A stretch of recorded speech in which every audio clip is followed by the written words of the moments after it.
I do not know if you would believe me, but let me just tell you a very simple story.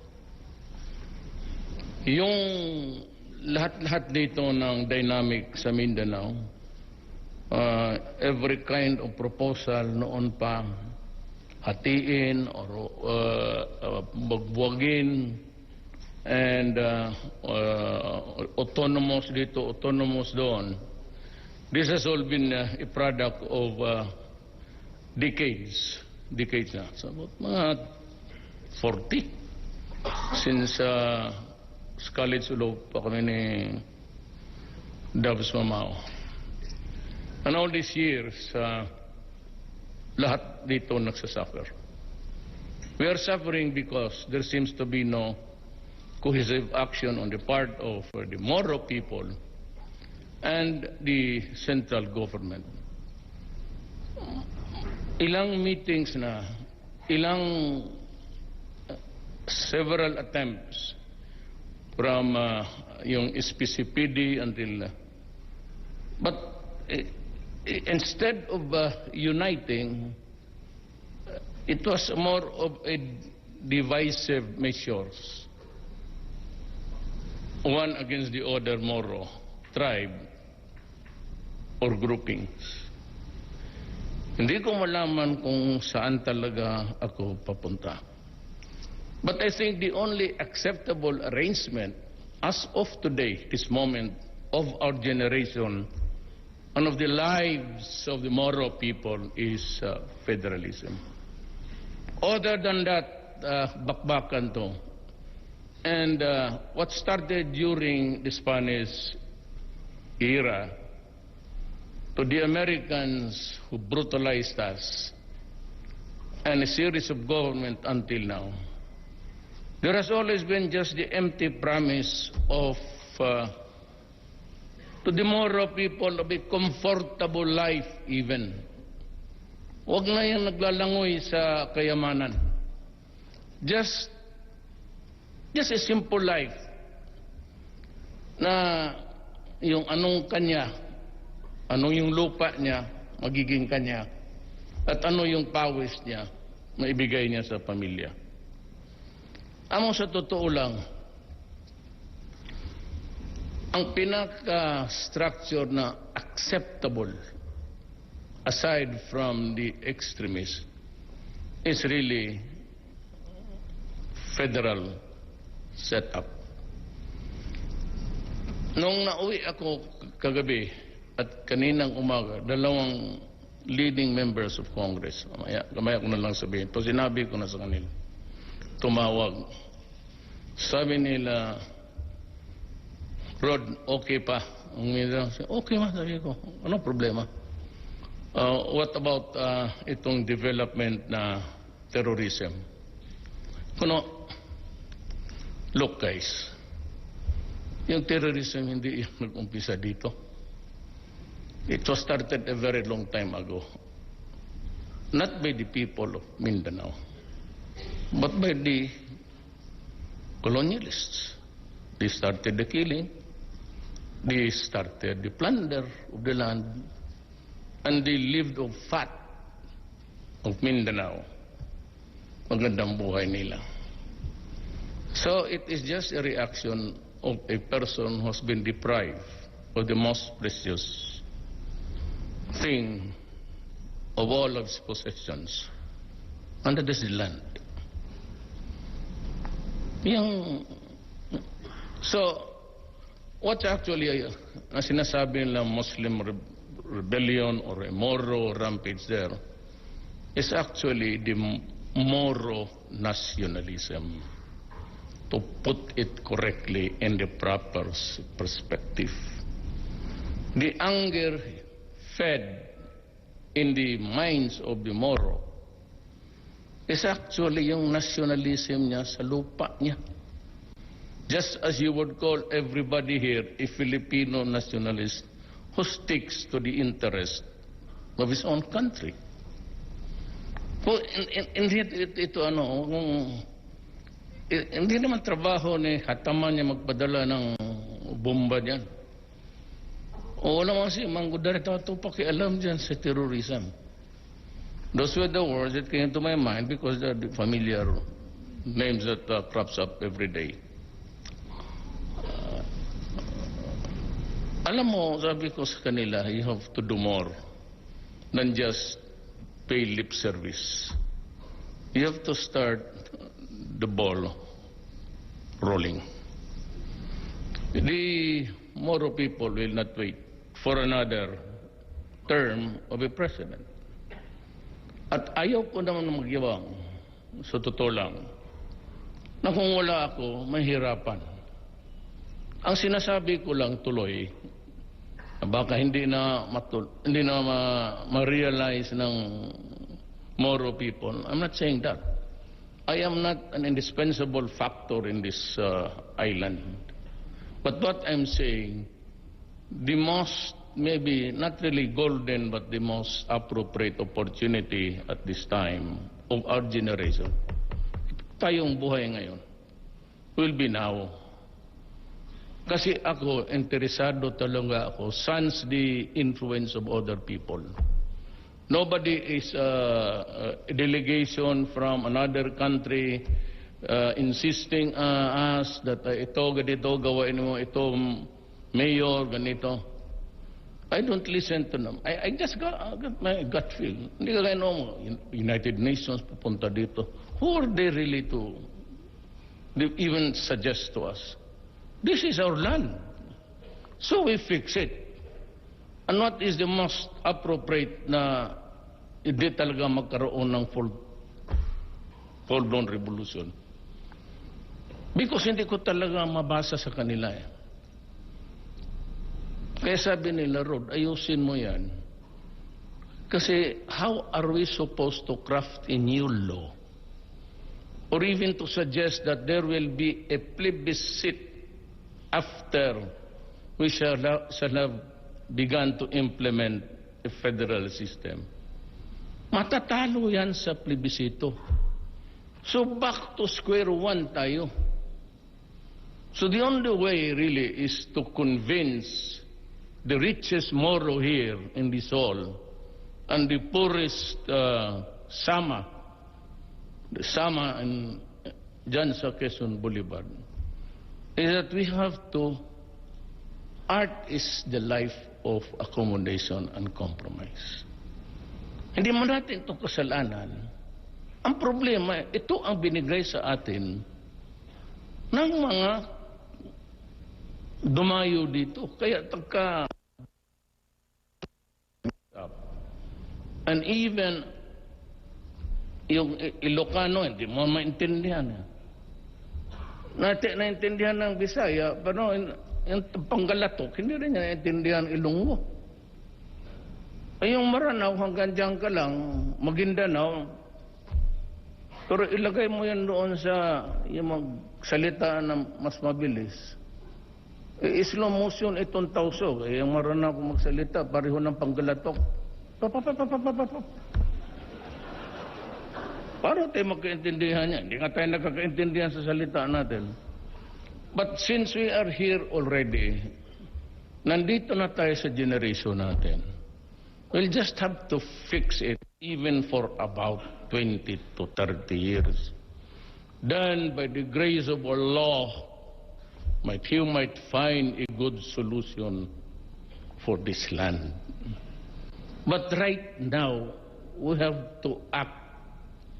At sabihin mo na yung mga mauti na yan, sabihin yung mga ISIS, wala tayong pakialam dyan.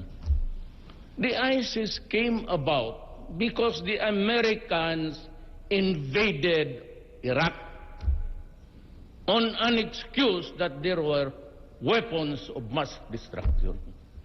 Wala eh. So, ang Iraq, nakawatak-watak. Then they started to undermine Libya. And so they killed also Gaddafi. And Saddam, so what happened? Isang tao lang ang ayaw nila. And they're trying to erode the foundation of Assad. Were it not for the Russian intervention at ang China, because they felt nauubusin ng mga Western powers itong talagang pabagsakin nila lahat, including Iran someday. And sabi ng Russia, pati China, hindi kami papayag. So they contributed arms that are as deadly as the rebels as armed by the Western powers. O sino napapatayan dyan ang mga armas? Kaninong armas ang napapatayan dyan yung mga Arabs na Muslim? Tingin ninyo.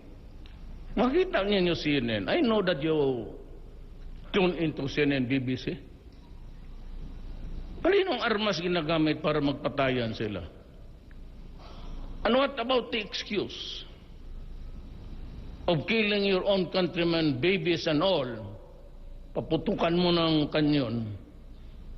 And then you invoke the name of the Supreme Being. What? Are you asking forgiveness? Or are you praising brutality in this planet? Tapos sundin natin yan. So there will be no peace. Ang next generation, yung mga anak, mga apo ninyo ngayon, saan papunta yan kung kunan mo ng kumpas? We provide the compass for them to navigate through life. Kung saan sila magpunta anong tubig to go home to their native land. How do they navigate amongst the politics and hatred already there? Marami ng masakis, marami ng patayon. Marami ng ayaw kasi naubos yung isang pamilya. No? For both sides actually. How do you, kung walang magkaisa tayo ngayon, ngayon na kasi pag ayaw ninyo, then prepare. Your grandchildren are children of the days of suffering to come. Ganon talaga. Ayaw ko nang do not look even beyond to search. Manood ka kung ano nangyayari si Aleppo pati Mosul. The last nakita ko kanina was 37 mostly. Bata pati mga babae. Ano kasalanan ng isang Sunni? Ano kasalanan ng isang Shiite? We all believe in God. But why do we have to suffer? There is a great divider between the Sunni and the Shiite. Dito wala. It's just a matter of category. Anong klaseng Muslim ka? In the same manner, ang mga Kristiyano, ano ka ba? Protestante. But that's about all. It's not a reason to be killing a race. Mauubos na ang mga gago doon. Anak ng... By the time that this war will be finished and all the terrorists are exterminated, halos sila maubos na rin. So, why is the IS? Is the IS connected with the Muslim nationalism? Does it have to have the connectives? Ano? Tell me. ISIS was a product of the soldiers of Libya and those na hindi binigyan ng importansya ng Amerika. They became radicalized because they were bombing people with ang hinuhulog tag isang eroplanong gasolina. Until now, kita mo yung mga bata na tinatakbo sa ambulansya. I hope everybody, if you do not agree with me, just try to figure out what I'm talking about and you would know. Ako, I'm offering my term. Sabi ko nga, makraft lang yan. Huwag kayong paproblema sa akin. If you can craft 3 years from now ang federal setup, But I would suggest that it must have a strong precedent, otherwise delikado. And ang parliament, president is limited, 5 powers lang yan, to convene and to call for an election, and maybe in times of war and danger of the state, he can intervene. Yun lang naman, pang-gobyerno, bigay mo sa parliament. So, ano pa ang kakapigil dito? Sabi ko sa kanila, dalian ninyo yan. Sabi ko, matapos kayo ng 2-3 taon, I will step down as president. You can have my word. Taya ninyo yan. Pag nagkaroon ng parliament at mag-eleksyon ng presidente, I will willingly step down. I will resign. I will not hang on to power. I do not need it. I have enough to be for 40 years as a congressman, mayor. It does not really seem different from what I'm doing now. Opisina lang o balay opisina. Same, I study at night. But that's about the sildo, cannot compare. Sa pagod mo, pagdating mo, lahat ng department yan sila, may folder. Defense, Foreign Affairs, galing kay DAB. Basahin ko yung lahat gabi-gabi. Ako maglagay, okay. Disapprove. But I have to read. How can I disapprove? Approve without reading the... Anong oras ako matulog? Alas 3, alas 4, alas 5. Minsan alas 6. Tapos magising ako ng alas 12. Gisingin ako ng security kasi opisina na. So that I have to fly somewhere else to... Never mind about mga human rights. Alam mo nila na hindi... Tsaka hindi yan sila ang... Tanungin mo sa bukid kung sino ang presidenta niya. You ask the NPA, they'll tell you Duterte. Yung palip-lip dyan, akala nila... Kasi ako lang rin ang pag-asa nila. If I cannot work out a system after Oslo in Norway, I cannot work on the federal setup and make it work, then I would tell you, I am a failure. And I would consider my being a president. Wala ka nang ibang makita. Wala akong minahan dyan sa saan ba maraming mining. Wag na, kasi magtingin na naman tayo. Wala akong baski isang halwan dyan sa Ligwasan Mart. Wala. Lupa ako ka. What I really want is just my country at peace, lahat mabubuhay, lahat ng magmasib ng land reform bago ang federal system, for the individual Maguindanao or Maranao to have his land. I'm willing to, yung unang ibigay ng Japanese Day ngayon, I have to hurry up because there are cocktails going on. Ako yung guest nila. Birthday ni Emperor. So I have to run there at the opposite side.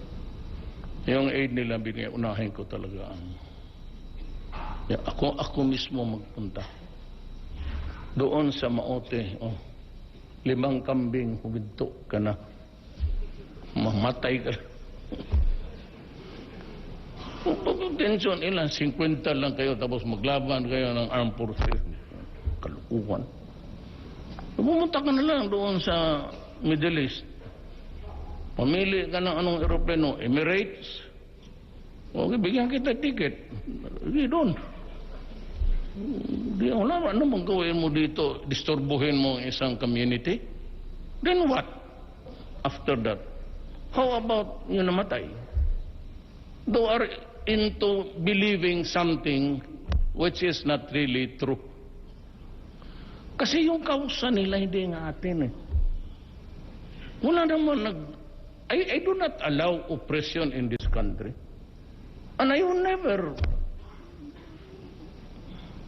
do it. Kasi sabi nila, martial law. Martial law. Mag-martial ako dito. Patayin ko lahat yung maote, pati yung mga religious extremists. Then,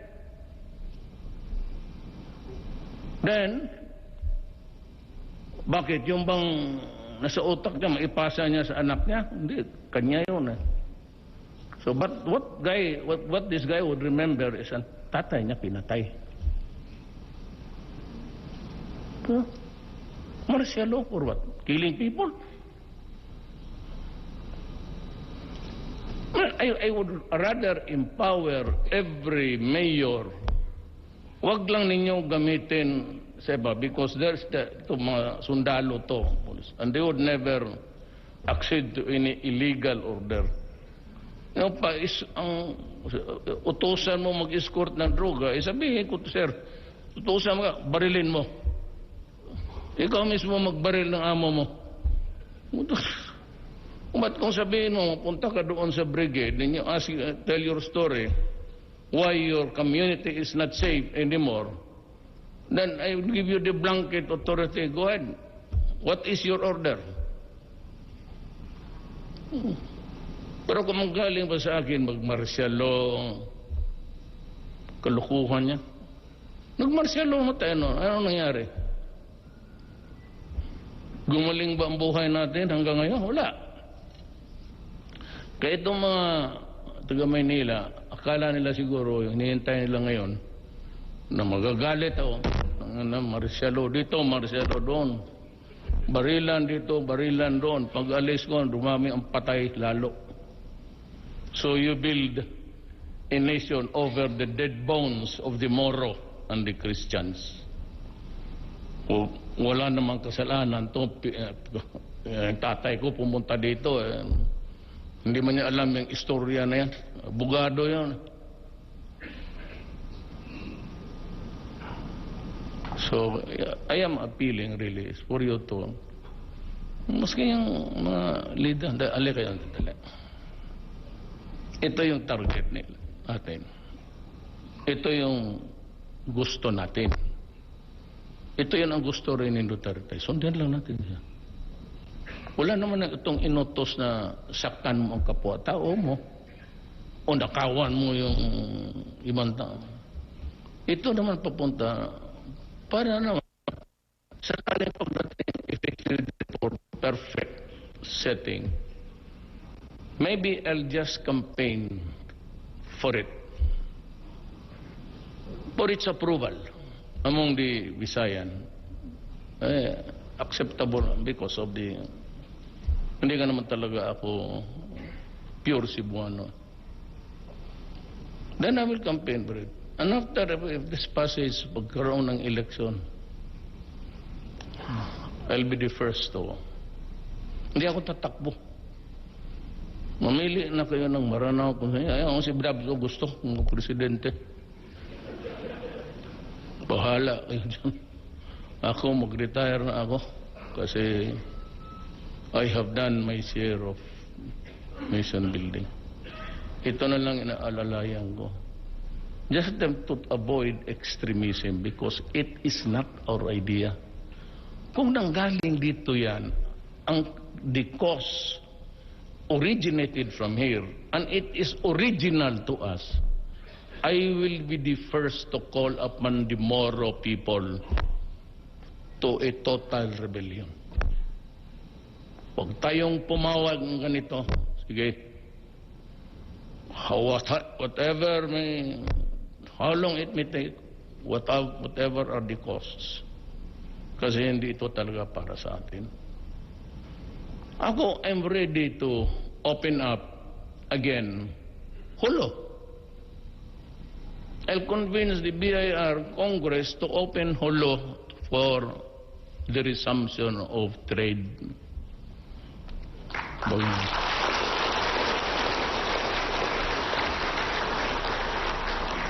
Ang experience ko dyan sa distribution ng farm, is hindi ako magbigay ng mga karabaw. Kasi ang karabaw, basta sa katagal ng tingin mo sa karabaw, masarap magkain ng karabaw ngayon. Kaya dyan sa Marilog,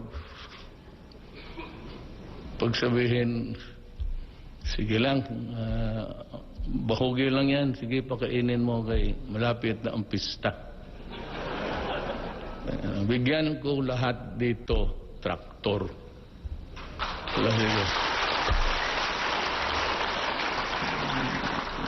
Kung may pista sa inyo, kita ng traktor diha.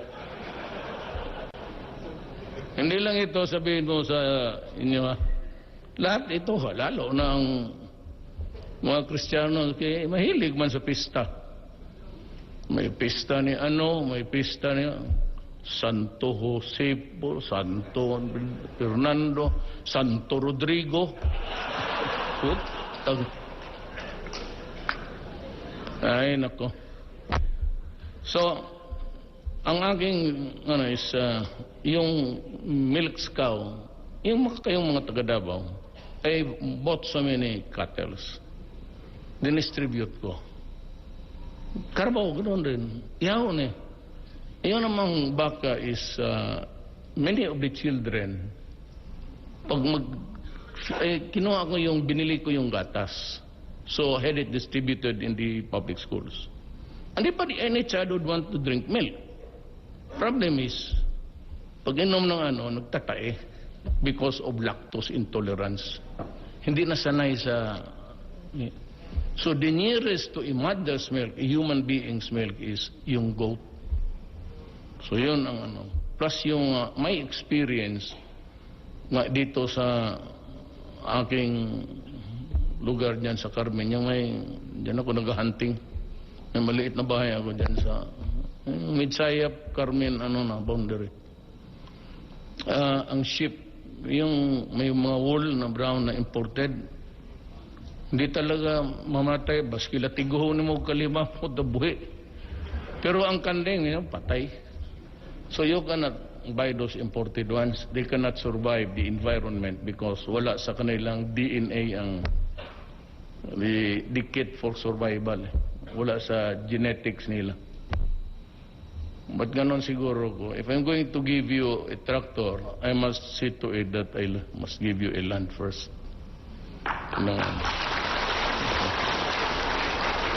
Puro ito sa wala dito. Kaya itong lahat nandito, ito kailangan ng kambing. Bigyan ko kayo helicopter, aeroplano. Kaya, gawa ko kayo. Yun yung sa maliliit. Tayo, whatever good that you're doing na gives you money, go ahead. So, mga kapatid ko, I pray that we can sort out the things. I want it done before the end of the year. Sabi ko kay Bebot, but huwag mo itong patagalin kasi pag namatay ako dito, mahirap ang kausapin yan. Even the trust. Pag walang kumpiyansa lang, kasi they have been used to, binubula kasi ng over the years. Iba naman ang nangyayari, so hindi yan basta-basta mo madala. The fact na kung papayag ito, they will follow because that is for their own good and for the good of everybody. And that's it. It's nothing to do with personal alliances, loyalty. I do not need it. But what you should understand from me, at believe me, na gusto ko talagang mangyari yung dapat mangyari, and that is semblance of your territory, your governance, and the happiness of the Moro people. Maraming salamat po.